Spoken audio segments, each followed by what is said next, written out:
어제 하루도 주님 안에서 잘 지내셨습니까? 오늘 5월 7일 금요일 새벽 기도의 말씀 함께 묵상하겠습니다. 459장 찬송 올려드리겠습니다.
오늘 주시는 하나님 말씀 사무엘상 14장 36절에서 52절입니다.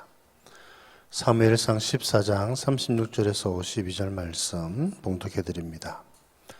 사울이 이르되 우리가 밤에 블레셋 사람들을 추격하여 동틀 때까지 그들 중에서 탈취하고 한 사람도 남기지 말자. 무리가 이르되 왕의 생각에 좋은 대로 하소서 할 때에 제사장이 이르되 이리로 와서 하나님께로 나아가사이다 하매 사울이 하나님께 묻자오되 내가 블레셋 사람들을 추격하리이까 주께서 그들을 이스라엘의 손에 넘기시겠나이까 하되 그날에 대답하지 아니하시는지라. 사울이 이르되 너희 군대의 지휘관들아 다 이리로 오라. 오늘 이 죄가 누구에게 있나 알아보자.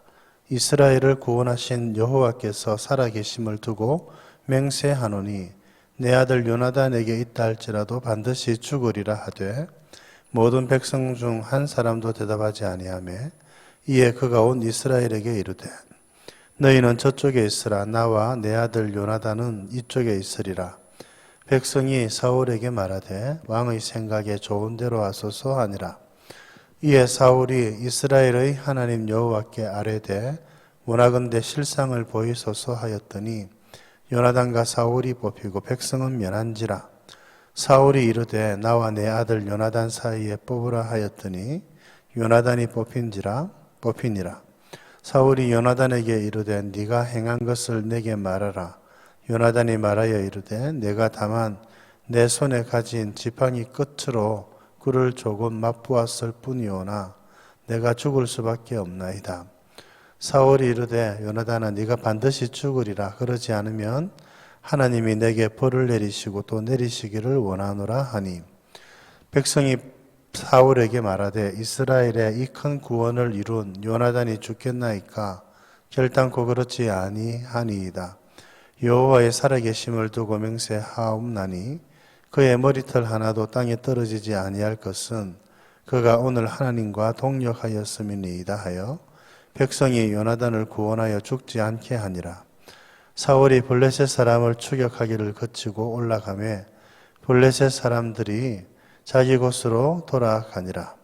사울이 이스라엘 왕위에 오른 후에 사방에 있는 모든 대적 곧 모압과 암몬 자손과 에돔과 소바의 왕들과 블레셋 사람들을 쳤는데 향하는 곳마다 이겼고 용감하게 아말렉 사람들을 치고 이스라엘을 그 약탈하는 자들의 손에서 건졌더라.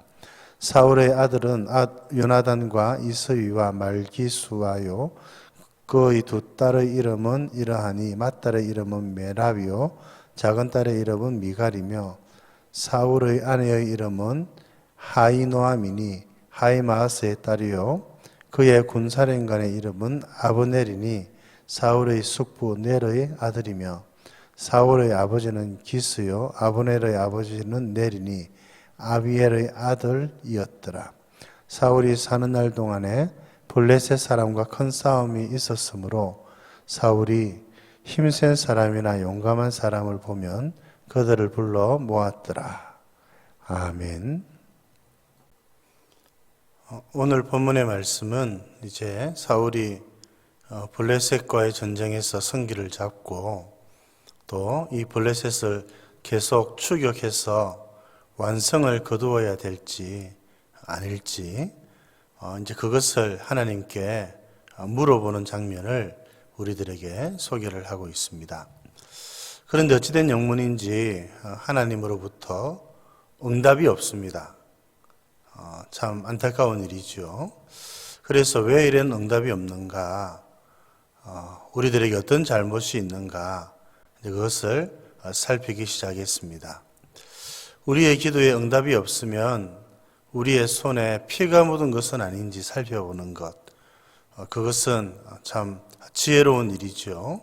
성경도 특별히 이사야서 1장 같은 말씀에 보면 손에 피가 묻어 있으면 범죄했다는 말이죠. 손에 피가 묻어 있으면 하나님께서 그 기도를 듣지 않으신다, 이런 말씀이 기록되어져 있습니다. 그래서 우리의 손에 피가 묻어 있는지, 우리의 손에 피가 묻어 있는 채로 하나님께 기도를 한다면 그 기도가 상달될 리도 없고 응답될 리도 없는 것이죠. 그래서 여러분, 우리가 우리 자신을 살피고 나의 죄와 허물은 없는지 여러분 살피면서 혹 그런 것들이 있으면 주께 용서를 구하고 그 죄를 떨쳐버리고 하나님께 기도해야 하는 것입니다.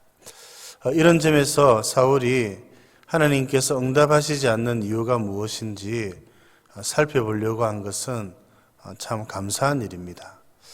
그런데 안타까운 것은 사실 우리가 살펴본 것처럼 사울에게도 허물이 없다고 할 수가 없습니다. 그렇죠?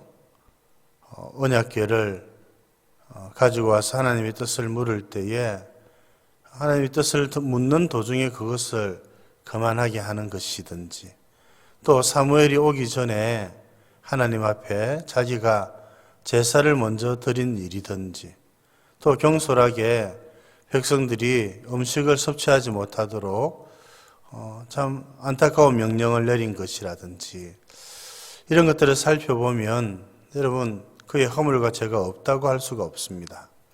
그러면 먼저 자신의 죄를 하나님께 고백하고 용서를 구해야 하는 것이 맞지요. 그런데 지금 사울은 이 모든 일들이 누구로부터 왔는가? 그 책임을 자기 자신에게서 찾지 않고 다른 데서 찾기를 지금 하고 있는 것입니다. 참 안타까운 일이지요.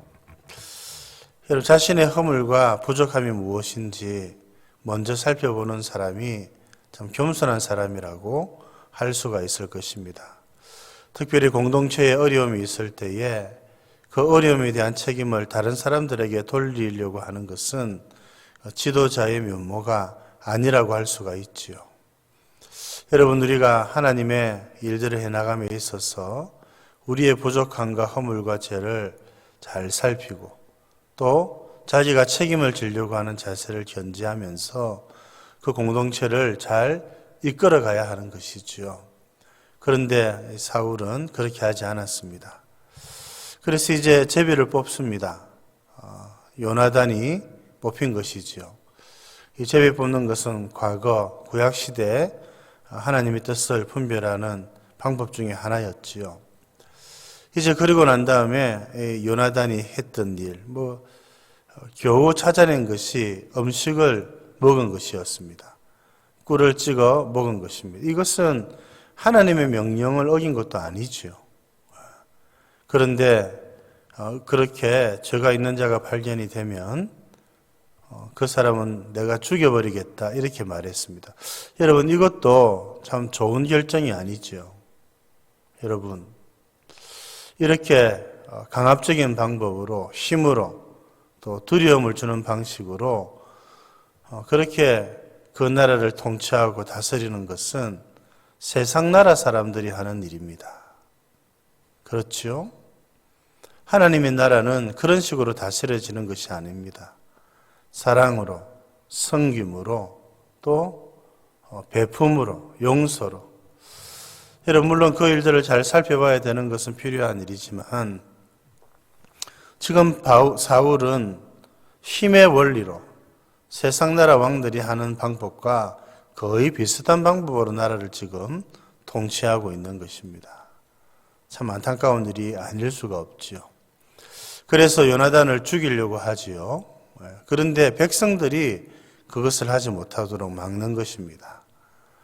그러면서 백성들이 이 일에 대해서 요나단에 대해서 어떤 고백을 합니까?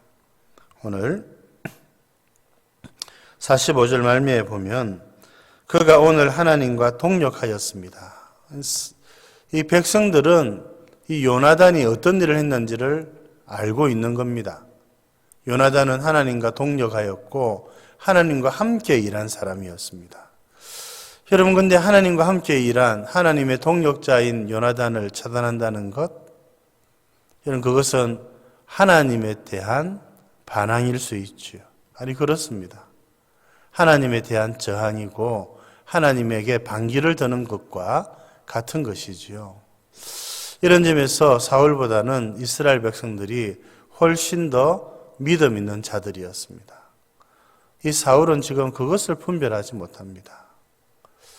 여러분 하나님과 동력하는 사람들을 업신여기지 마시기를 바랍니다. 하나님과 동력하는 사람들, 여러분 그런 사람들에게 여러분 어려움을 주는 것, 그것은 그 사람과 동력하고 있는 하나님에게 어려움을 주고 반기를 드는 것과 같은 것이라고 할 수가 있지요. 요나단은 어떻게 해서 하나님과 동력을 했습니까? 여러분 그가 참 믿음으로 살았지요. 여러분 그렇지 않습니까? 믿음으로 살았습니다. 그리고 지금 그 기회를 놓치지 않았습니다. 하나님의 마음으로 여러분 하나님의 이름이 거룩히 여김을 받으실 수 있도록 어떻게 저 할례받지 못한 사람들이 우리를 이렇게 치러 오느냐. 신앙의 고백이지요. 그런 마음으로 용기를 내고 기회를 잡아서 담대하게 쳐들어갔던 것입니다. 여러분 그렇게 해서 하나님이 또 그를 도우시고 블레셋이 여러분 그렇게 혼란 중에 허물어지게 된 것. 요나단이 없었더라면 이 블레셋과의 싸움에서 승리를 얻을 수가 없었겠지요. 저와 여러분들도 하나님과 동력하시는 하나님의 동력자가 되시기를 바랍니다. 하나님이 하시려고 하시는 그 일에 앞장서고 기회를 놓치지 않고 용감하게 맞서서 사단과 죄와 싸워나가고, 여러분 오늘 하나님이 교회를 통해서 하시고자 하시는 일이 있지요. 그 일을 섬겨드리는 것, 하나님의 동력자가 되는 것입니다. 그것은 목사만 하는 일이 아니고 장로님들만 하는 일도 아닙니다. 모든 성도들이라면 하나님과 동력자가 될 수 있는 것입니다. 사랑하는 성도 여러분, 하나님이 하시고자 하시는 일이 무엇인가 고민하면서 그 기회를 놓치지 마시고 그 기회를 잡고 여러분 그렇게 주의 일에 열심을 내고 헌신하며 섬기시는 저와 여러분들 되실 수 있기를 바랍니다. 오늘 무슬림을 위한 30일 기도운동 25일째입니다. 예멘이라고 하는 나라 사나라고 하는 도시를 위해서 기도합니다. 자세한 내용들은 유튜브나 책자를 또 참고하시면 되겠습니다. 기도 제목은 이렇습니다. 사나의 고통받는 많은 사람들에게 주님의 은혜가 임하도록 기도해 주시고, 도시와 나라 전체에서 오랫도록 지속되고 있는 갈등이 해결될 수 있도록 정치적이고 실질적인 방안이 이루어질 수 있도록 여러분 이 나라를 위해서도 기도해 주시기를 바랍니다. 하나님께서 이 도시의 무슬림들에게 나타나셔서 말씀으로 이들을 이끌어 주시도록 기도해 주시기를 바랍니다.